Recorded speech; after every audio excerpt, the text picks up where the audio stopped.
Our conference planning committee each year looks for an industry leader to keynote and give us a vision of trends that are coming for the future. And this year we have a great one. Chuck Magro is President and Chief Executive Officer of Nutrien. He was previously President and CEO of Agrium, which he joined in 2009. He held several senior executive roles at Agrium before becoming the CEO. He came to the company from Nova Chemicals. He holds degrees in applied science, which is same as chemical engineering, from the University of Waterloo, and an MBA from the University of Windsor. So I think that means he can be impartial about college football. Is that right, Chuck? No skin in the game there.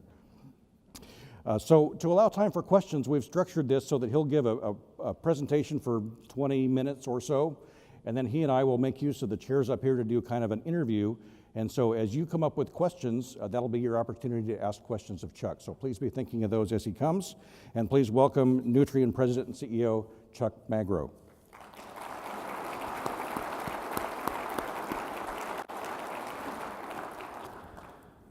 Thanks, Darren. Thanks, sir. Yeah, thank you. Thanks, Darren. Good morning, everyone. It's really nice to be here with you all today in Florida. I came down from New York actually yesterday, and it was a bit cold in the weather there, as well as the business climate. And if you look at our stock price, we had a chilly reception. And it's because, of course, of the weather and some of the trade uncertainties that we're seeing around the world, which I'll get into. But it's a delight to be here. This is actually the first time I've addressed the ARA, so I'm truly honored and humbled to be with you today. So as Darren mentioned, what I'd like to do is I'll cover 20 minutes of prepared remarks. I'm going to try to give you my perspective on the industry, and some challenges that I think we're facing, as well as where I think some key changes are happening around the world which will impact our business. And then I'm going to try to provide you with two strategic choices that Nutrien has made. Whether they're the right choices for you or not, I don't know. That's for you to determine. But I would like to share those with you to give you a perspective of how we are thinking about the future and where we're investing for our future growth. And then after that, I'll sit down and we'll talk with Darren, and hopefully you'll have a lot of questions for me as well. So as Darren mentioned, I've been with Agrium and now Nutrien for the last 10 years or so. And I have a fantastic job of leading 22,000 people that call Nutrien their home around the world. We're in about 14 countries. And it's truly an honor to lead the men and women of our company. And one of the things that I've been able to do over the last 10 years is really study agriculture and specifically ag retail around the world. And Jeff Tarsi is here. Many of you know Jeff Tarsi. I have literally sent him to every corner of the world to study how ag is done and how ag retail is done around the world.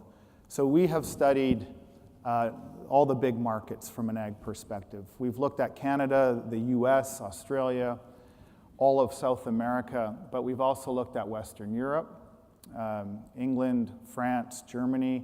We've looked at Eastern Europe, the Ukraine, Bulgaria, Romania, and now we're doing a deep dive in India and in China and some key countries in Africa.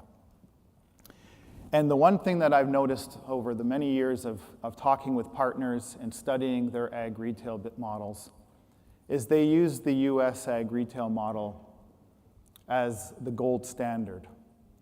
And there's a reason for that. And most of the time when I talk, and I was in China 2 weeks ago talking with partners, they keep saying to me, well, we want to replicate what you have in the United States and bring it to China or bring it to India or bring it to Brazil. And that's a noble goal. And the reason they want to do that is they see the value that the US ag retail business brings to the farmer. It's that simple. But it's not that simple to replicate. Because I think this business over 50 years has proven to be efficient, low cost, and value enhancing to farmers.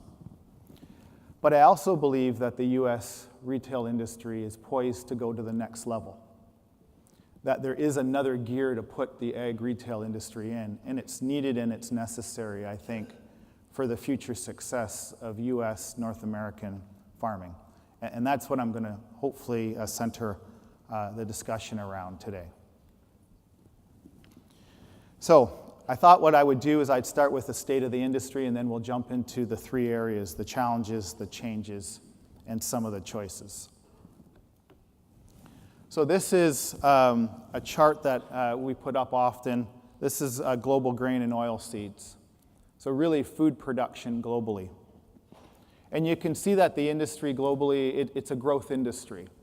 It's not .com or tech growth. We're not seeing double digits growth. But this is 2.4% growth for something that's this large, that impacts every human on the planet. It's decent growth. It's just slightly below global GDP, which is around 3% over this period of time. And of course, you know the drivers for this. It's something that we are really proud of, that we're trying to feed the planet. And you know the numbers, right? 80 million people a year are joining the planet. And people are getting wealthier, and they want to eat more protein. I mentioned I was in China 3 weeks ago. I've been going to China for 20 years. But in this trip, I actually had steak and chicken and pasta, along with their traditional foods of fish and fruits and vegetables. So the diets are changing around the world, and for those that have traveled, you can see this. And that's a really important driver of this chart. Now, most of the growth is coming from three regions: India, China, and Africa. That's about half of the human population in those three regions.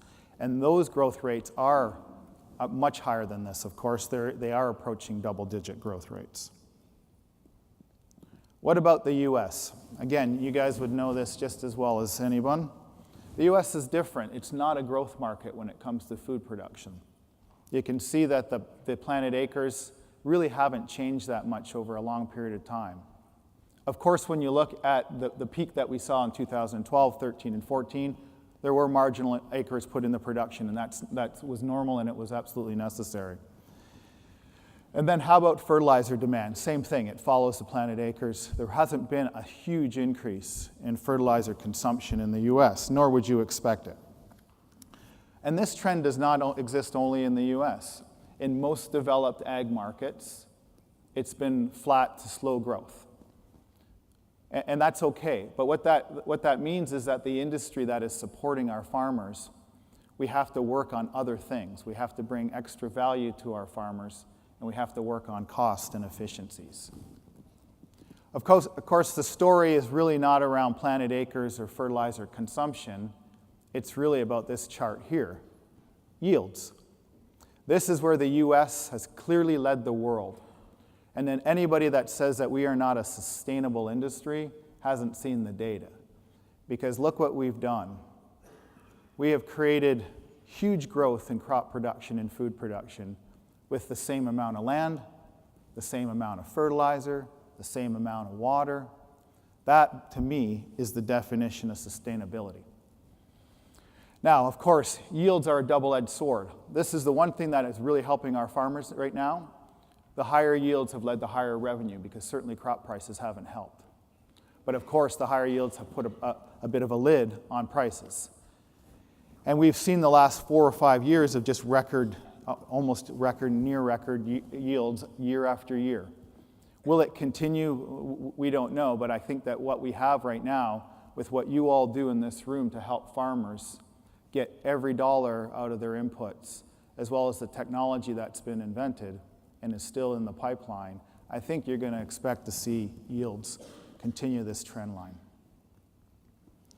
So all this has led to a peak industry in 2012, and then since then a very steady decline. And at the peak in 2012, when corn was $6 to $7, everybody was making money. Yeah, it was amazing. It was a lot of fun. But it was sure not going to last. And you can see exactly what happened. We've had successive years of declines, and I will even use the R word. I think we are in an ag recession. But I also think that there's a couple signs, which I'll show you in just a minute or two. I think we're going to come out of that in the next year or two. So this chart impacts everybody, including, of course, our farmer customers. So this is how I would summarize the state of our industry. Globally, it is a growth industry, and that's a very good thing. And food prices are not escalating to anywhere near the point where we would have concerns about feeding our planet. Yields seem to be very strong right now, and that has led to what I would consider to be a trough or a recession in our industry. So where to from here, if that is our state? I see three challenges facing our industry today. The first, of course, U.S. farm economics. You guys are living that every day, and I'll give you my perspective. The second challenge are the brewing trade wars around the world. And the third challenge is regulation. So this is a chart of cash margins for farmers. You can see it's what I would call mixed. Some of them are heading up, like corn and cotton, but soybeans certainly heading the wrong direction. And we all know why this is happening, right? We had very strong yields, as we've already talked about, but I also think we'll talk about the trade war impacting specifically soybeans in just a minute. But the bottom line is we cannot have a sustained recovery in our industry without this chart improving. And I'm often asked, as the leader of one of our input companies, especially around Wall Street and Bay Street, what do I worry about? This is what I worry about. It's the health of the U.S. farmer. On top of that, this is a chart of farmer credit needs and the lending capacity from lending organization. And this chart clearly shows that lenders are pulling back at exactly the wrong time when farmers need it. And right from the recession when it started, you can see the pullback from the lending institutions. It was very bad this year. But the needs for farmers from a credit perspective have remained very elevated. Now, their balance sheets are in pretty good shape because land prices have not come down all that much. But certainly from a cash lending perspective, this is an issue. And as I mentioned, when we go around the world, one of the key determining factors for success and a reason why many regions around the world have not reached their full potential is because of this. It's because the lending capability in those regions are too small or non-existent. And that's the one thing that the U.S. has and has had for many years is a solid ag lending organization and structure built into its economy. Now, for Nutrien's part, we have increased our ag lending by 20% this year alone. And for us, that's a pretty big number. So it's around $2.5 to $3 billion that we lend to farmers every year. So we're doing our part. We're trying to support our farmer customers because we know how important this is. I imagine many of you are in the same boat, but this is another concern that I have that will ultimately impact the lending capability and then the production capability of our farmers. The second challenge, the trade wars. I'm not going to talk about politics today. I'm just going to give you the cold, hard facts. We do know that the trade war and the tariffs that China have put on soybeans has impacted soybean pricing. Some experts would suggest that's up to $2 a bushel. So that's about $100 an acre in lost profitability. That's been well documented. I'm sure you're all aware of that. But there's a second concern brewing, and it has to do on the inputs. So 30% of all active ingredients for herbicides, insecticides, and fungicides come from China. And today there's a 10% tariff on that, and next year that could go to 25%. So herbicide, insecticides, fungicides, prices are going to go up next year. Who's going to bear the costs? The producers, the retailers, the growers? I think we're all going to bear the costs. So for farmers, this isn't a good thing. We have pressure on pricing because of the trade uncertainty, and we have pressure on cost inputs. Now, I do think that this gets worked out, and the simple reason I think that is I have no idea on the insides of what's going to happen with the U.S. and China, but I do know one thing. The world needs the food. So there will be maybe changes in trade patterns, but the soybeans that are produced by the US are some of the highest quality in the world, some of the lowest cost in the world, and eventually a market will be found for that food. But it's going to take a little bit of time, and until then, there's going to be quite a bit of volatility when it comes to pricing and cost inputs. The third challenge, regulation. So this is from the FAO, which is a United Nations group that sets ag policy. This should be really paid attention to because the United Nations really does influence domestic policy here in the US, but around the world. And if you read the quote, I know this is nitrogen-based, but it's happening for almost every fertilizer on the planet. This stuff is scary. They're saying that fertilizer is a pollutant. Think about that for a minute. Not a nutrient. It's not needed for sustainable crop production. It's not needed for the health of the crop, but it's a pollutant. Roundup is another example. That chemical's been used for 30 years around the world, and now it's under scrutiny here, but in Europe and in South America as well. And for those of you that are operating in Florida or Ohio or California, you have your own issues. And that's why it's so important to support the work of the ARA, which what Darren and his team does, and TFI, I know Chris John's in the crowd. That these are our frontline organizations, not to fight with governments and policy setters, but to educate and to show them from a data and a science perspective the value that these products bring to food production in a sustainable manner. And I'm really delighted, Darren, of the work that you've done with ARA. I know our team has said that you're on the front lines here, and certainly you would have our support to continue those discussions with all stakeholders. Okay, moving beyond the challenges. I also see three changes. The fundamentals are improving, and I'd like to give you my perspective on that. Consolidation, I'm not sure it's new, but it is certainly accelerating, as well as technology. Technology is changing right before our eyes, especially ag tech. So, I showed you a chart that had the margins. I could have put crop pricing and it would have looked very similar with a lot of pressure. This is stocks to use ratio. So I consider this to be a barometer or a leading indicator of what's to come. And you can see that stocks to use ratios around the world are actually declining, even with the monster crops that we've had in the last 3 years. So think about that. We've never produced more food in our history than we've produced in the last 3 years. And inventory is coming down. And that's because people are consuming it, and we need it. So I do think that this is going to lead the recovery. The trade war is going to cause some uncertainty for a period of time, but we will get through it because inventories around the world are declining. Now, I removed China from the data, and the reason I removed China from the data is we just don't have good insight or reliable data. And our intelligence would suggest a lot of the food is not really food grade, so it might end up in feeds in some way, shape, or form, which is needed, but we just don't have great data. But the one thing we do know is that, for example, corn prices in China are elevated. They're high. So that is telling us something around inventories.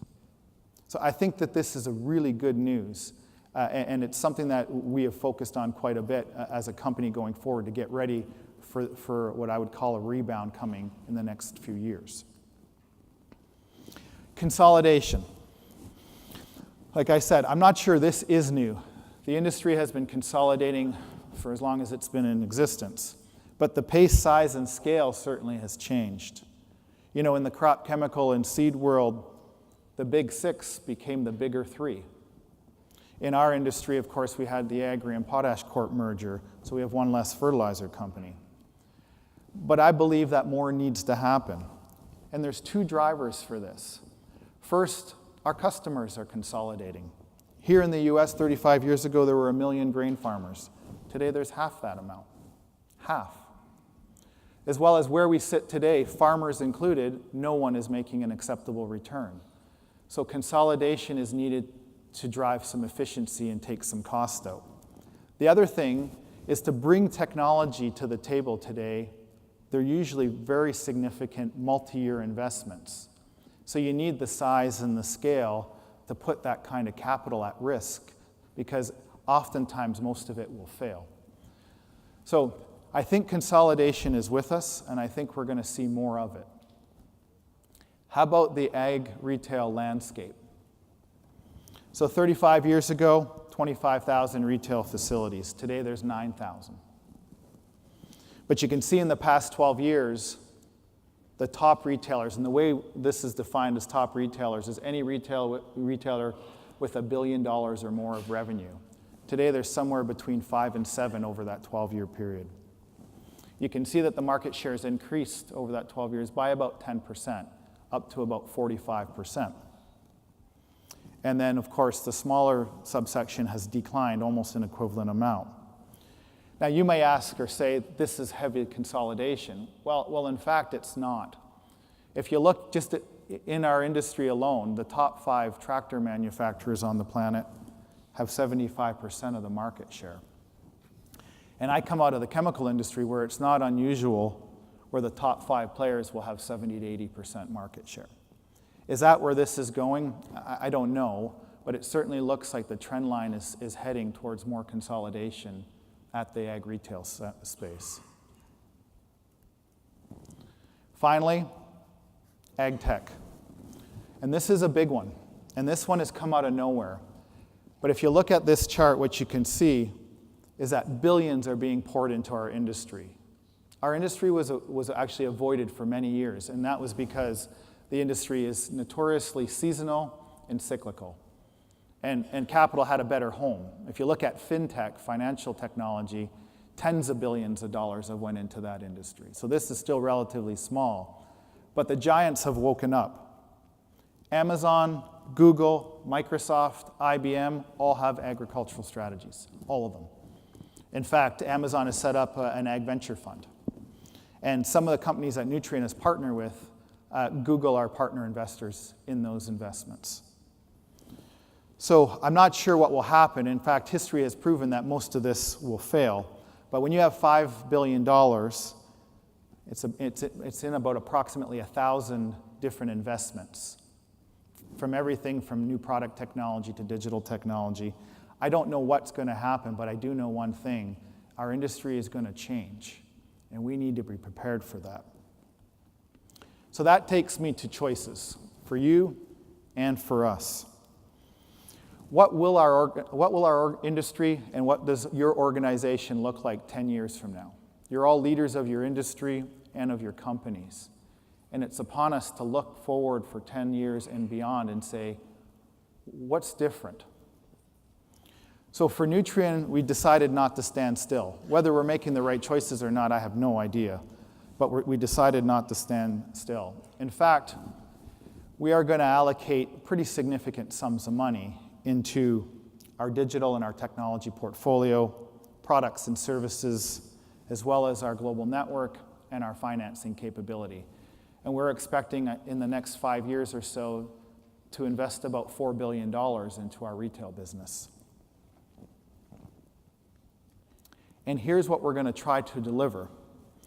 So we're going to try to move our retail business from being just an inputs business, buying and reselling of products and services, to being an outcome, solutions-based company. Now, those are nice words, but what does that mean? Well, I'll be honest with you, we're still figuring it out. But here's where we're heading. Broad scope, broad direction. We want to add more value to farmers and make it not just about yields, but about total profitability for the farm. And we're going to invest in technology and data, and hopefully it will help farmers reduce their risk, reduce their labor requirements, and reduce their complexity, as well as improve yields and improve profitability. But we think that there's some potential opportunity to help farmers just reduce the complexity in the decision-making that they need to make and the effort that they put in to grow their crops. The second choice we're making is we're going all in technology. So in July of this year, we launched our first digital platform. And we've seen very strong customer support. Today, after 5 months, we have 40% of our North American revenue base signed up and conducting some sort of transactional business with us online. And in the first quarter of next year, we will launch our first e-commerce capability on our platform. It will be limited. It'll probably have a lot of kinks in it, and I'm not sure we'll get it right. But we do feel compelled to enter the e-commerce space with our digital capability. But we're not trying to have a separate e-commerce platform. We just don't think that business model works. We want to integrate our digital platform with our 3,300 agronomists, our 1,600 retail facilities around the world, integrate it with our lending capability and our distribution network. So if a farmer wants to do business over the phone, wants to come up to one of our branches, wants to deal with us online, it's going to be seamless. That's how we think this will eventually become successful. Now, we're making a big bet. We've got several hundred data programmers and scientists right now building the platform. We're spending close to $100 million a year on our digital R&D, and right now we haven't had a dollar return, so who knows? But I wanted to give you our perspective of the choices that we have made, to give you a perspective to reflect on what you should do for your companies. So just to wrap up, I am truly honored to be here today. I think the work that ARA and the industry does is so important. We have seen challenges in this industry, but the industry has proven over many years, 50 to 75 years, that we're more than up for the challenges because we have modified our business models, we have changed, and we've always kept the farmer as the prime focus of our business, and that's why we've been so successful in the U.S. So with that, I'll take questions. Thank you very much.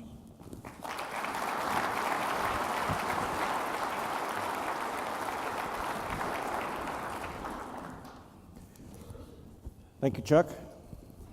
This is the first time I've gotten to do this fireside chat thing. This might be kind of fun. So we'll get a chance for everyone in the audience to ask questions, but as the moderator, I'm going to exercise my prerogative to ask the first one. You mentioned about trade flows and changing relationships globally, especially with China. We had a presentation yesterday from Darcy Vetter, the Ambassador Vetter, who used to negotiate trade agreements for the United States. And one comment she made was all of the sanctions under Section 301 that have affected soybean demand from China that they've been retaliated against are normal allies in pressuring China to do something different, are the very same countries that we've alienated with our tariffs on steel, aluminum, perhaps auto parts, autos, et cetera. So as the CEO of a company who has feet in both Canada, the United States, Australia, around the world, what's your view of how those relationships are going to change, what the impacts will be to the folks in this room and to your company? Yeah, it's a great question, and it's a complicated question. So my perspective is that those relationships are still strong. Yes, is there tension? We had the North American Free Trade Agreement. Now we're beyond that. The United States still has a lot of friends when it comes to the global dynamics in the world. And I think if the U.S. calls on its friends, it's going to be there. I know Canada will do that. So my perspective is that what's trying to be accomplished politically needs to be accomplished. I think the issue is we have to be careful not to impact, I'll call it the entire global economy. Like I mentioned, I was in China. That economy is slowing. Now, 4% growth is still growth, but it is slowing, and you can see it. And then you look at the environmental situation in China. I was there 8 days. For 4 of the days, I couldn't see across the street. And so when you talk about nitrogen production and phosphate production, those industries need to be cleaned up. So, I think everyone would agree on the mission that it needs to happen, but I think we just have to be sensitive that we don't create a global recession while doing it. And our politicians, they hear this. They know that. I know that this organization has been the Washington, I know the Soybean Growers Association, the Corn Growers Association, TFI. I think the key for us is we need to represent our farmers, because I think if we let this go on into the spring season, which I actually think is what's going to happen, you're going to see a shift to corn, which could be a good thing. But if you're a soybean farmer right now, or if you have soybeans in inventory, you're not sure where your cash flow is going to come to get the next crop into the ground. That's a really difficult situation that I'm hoping there'll be some solution in the next few months, I hope, Darren. Yeah, so are we all. Let me ask what might be the big question on the minds of a lot of people in the room, and then we'll turn to the audience for questions. With Nutrien being a sizable player in both fertilizer production and in retail, if you were challenged by either customers or by antitrust regulators on the dominance of your role in the market, what would your answer be?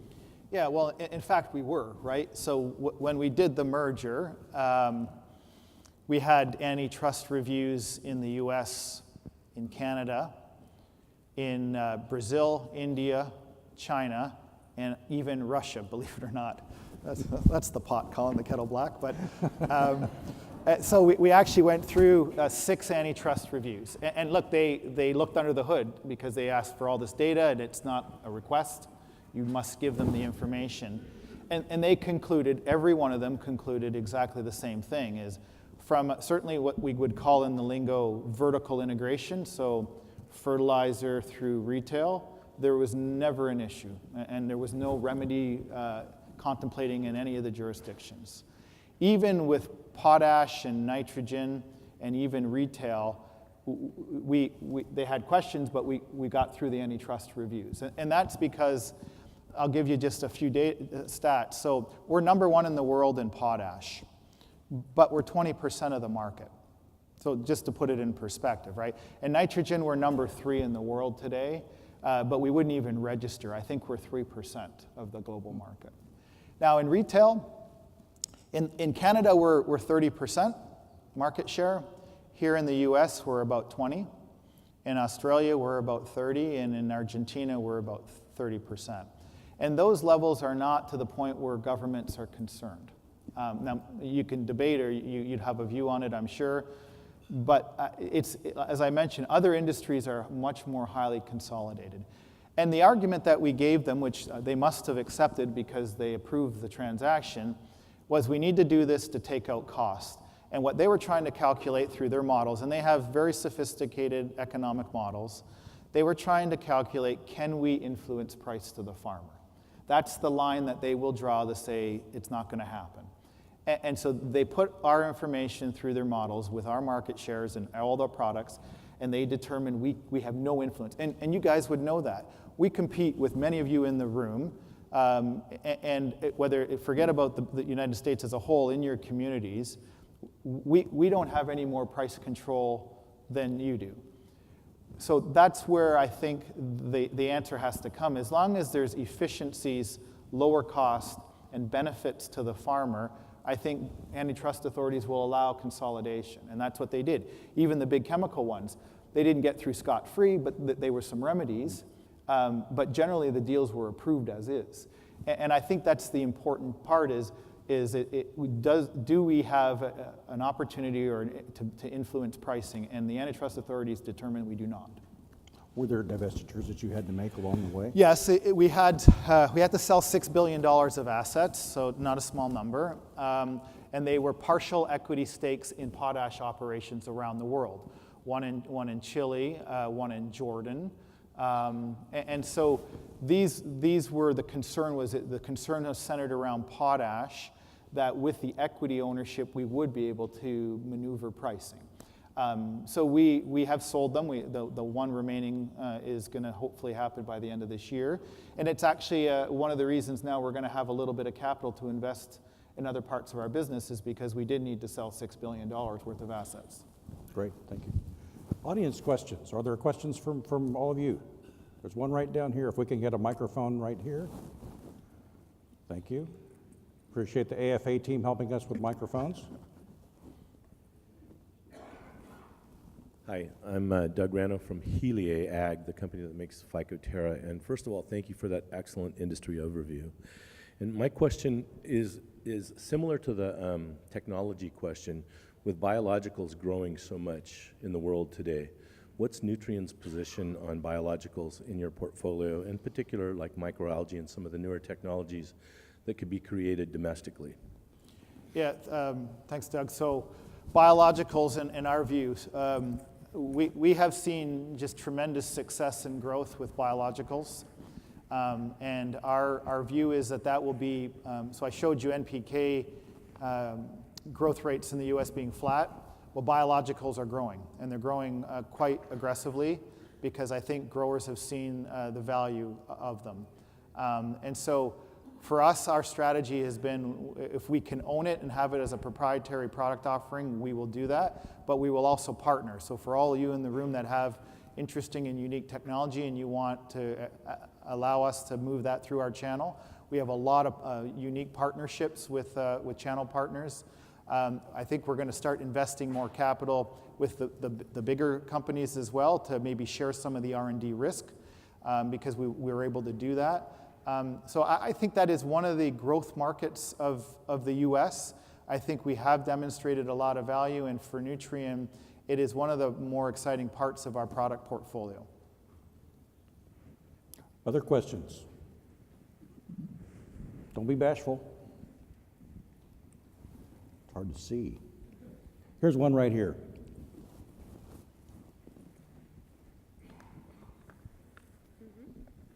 Yeah, thank you. I'll second the really great overview of the industry. But you mentioned earlier in your presentation about the origination of crop inputs from China. Do you have an estimate of the gross value of those inputs that come from China that we'll use in the United States? Just curious about that, because particularly with a tariff on of 20-25%, I mean, that gross value, it could be a huge impact.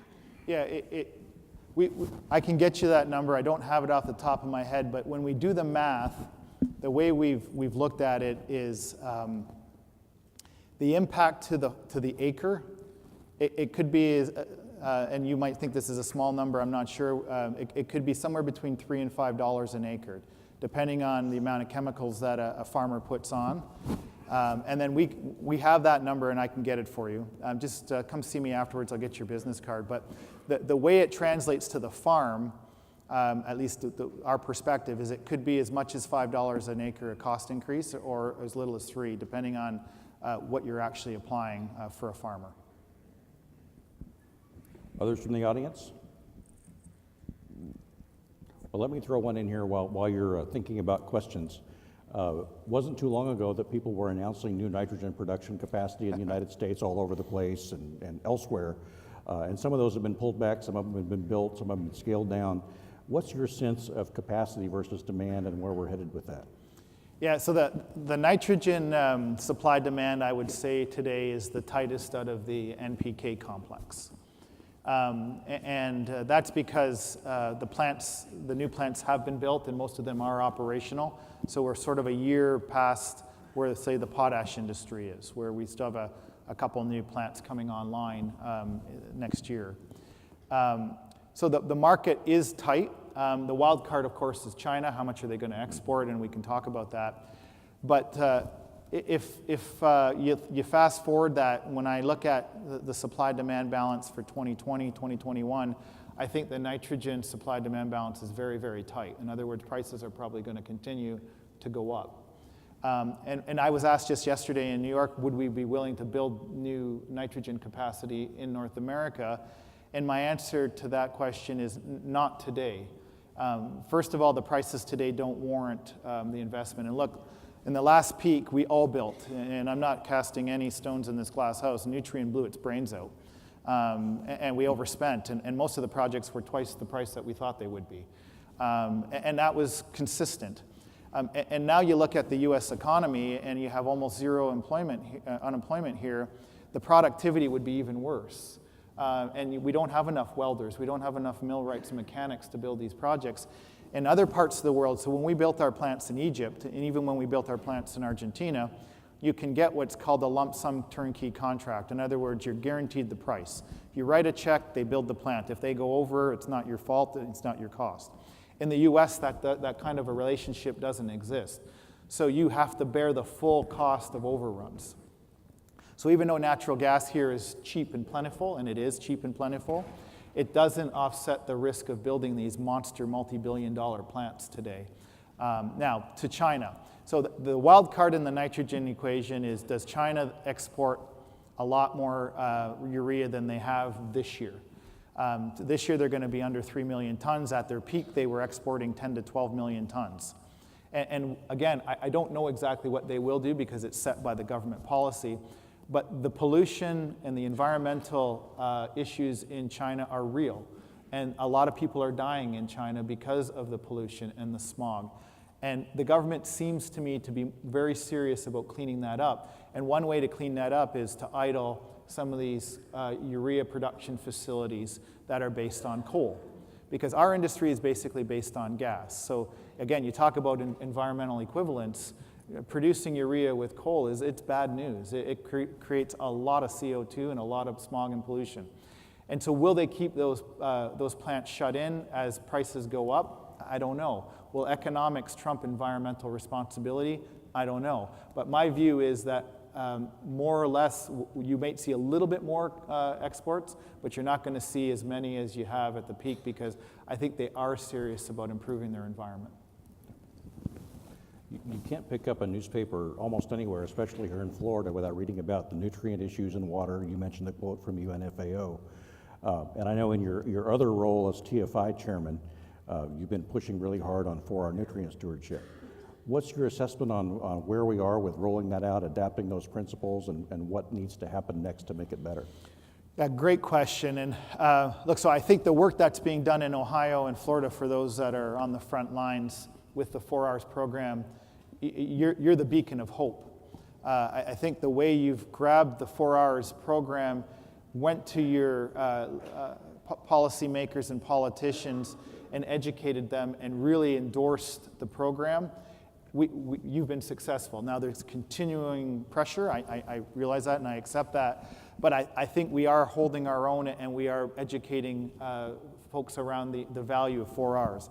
And that's what it comes down to, is for those in the room that are not committed to 4Rs or don't know exactly what the program entails, please see either Darren or Chris John come to talk to Nutrien. We'll share our perspective on this. It is so vitally important because that is how you're going to win when it comes to governments coming and saying, well, we want to put, well, in Ohio, it was consider phosphate a pollutant again, right? And it's that word, pollutant. And then, because as soon as that becomes a pollutant, what happens is then there's going to be regulation around the administration, the amount, and all those things, and we lose our freedom to operate. And so I think the 4Rs program has proven to be successful. It is a fundamentally simple program that has proven scientifically that if it's applied properly, the reduction and the improvement to the environment, you can see it and it's measurable. And I think that the industry associations are the best groups to kind of help you with that. But I'd strongly encourage all of us, because we are in this together. Whatever happens in Ohio isn't going to stay in Ohio. Whatever happens in California isn't going to stay in California. It's going to go through, and one day it'll be on your doorstep. So I'd encourage all of us to just participate in the 4Rs program. It might even show up at Des Moines Waterworks. Yeah. Well, there you go, another example. Any other audience questions? With Corteva AgriScience. Quick question around the consumer acceptance in the industry, consumer acceptance of technology. What do you believe Nutrien's role is in making sure that we have a level of freedom to operate with consumers? Yeah, thanks, John, for the question. So a multifaceted kind of answer. If you look at consumer preferences, they're rapidly changing. So that's another, and I could have put that on this presentation as easily. If you think about what's influenced the farmer, of course it's regulation, it's technology, it's economics, and we've talked about all of that, but it's also how consumers are buying food. So you just have to go to whether it's Walmart or Kroger's or Whole Foods, people want to understand more about their food, where it came from, and how it was grown, and what was used to grow it. And so that traceability and transparency, as we call it, that's becoming more and more important. And I think that trend is going to start here. It's going to start in North America, and it's going to start in Europe. It's already alive and well in Europe. And so for the retail industry, that's a huge opportunity to help farmers. Just a massive opportunity, because if you're managing a farm with a grower, you know what you've put on that farm. And if there's a way you can document that and lay it out in the right format for growers, that's what they need, because Walmart and General Mills, all these companies, and I know you have a guest speaker, I think, coming soon, they want that information. And so one of the acquisitions that Nutrien just closed was a digital company called Agribul. And Agribul had an e-commerce platform, and they're based out of Champaign, Illinois, but that's not why we bought them. We bought them because they have a sustainability program that we think is pretty good.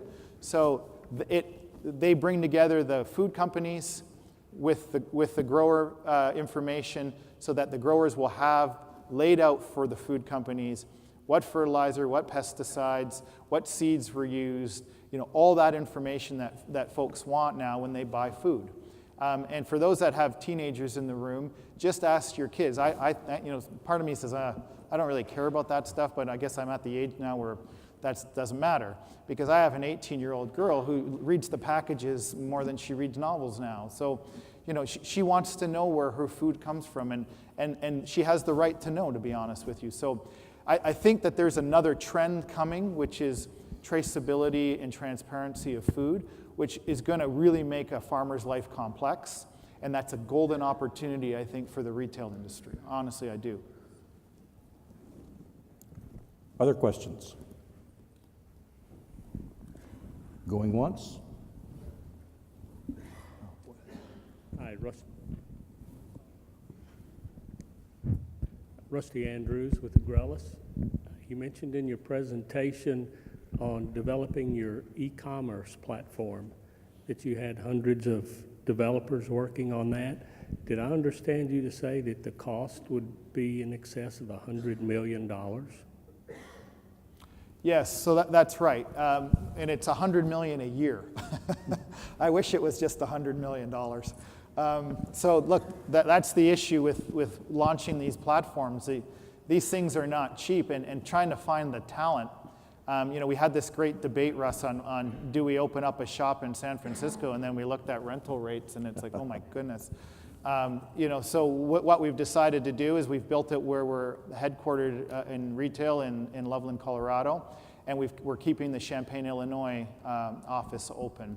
So we've got 2 offices, about 175 to 200 people, as well as some outside help, because Nutrien isn't a programming company. We're not Google, we're not Amazon. We have the agronomists, which have been really helpful to bring the content, but the actual programming has been a bit of a challenge for us. And so, as I mentioned in my prepared remarks, we're going all in. And whether it's right or wrong, I don't know, but we think that from our company's perspective, it's time that we take the bet on providing a digital interface that is integrated into traditional retail. So I know that there might be some pure online folks in the room, I'm not sure. We just don't think that model is going to have a lot of traction, and the only way digital will be successful if it's fully integrated with our agronomist network and our existing steel and bricks and mortars. But you're right in the way you've asked the question is we are spending about $100 million a year on the development of the digital platform. Other questions from the audience?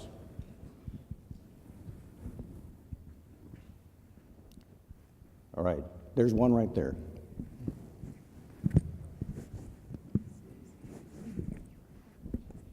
Okay.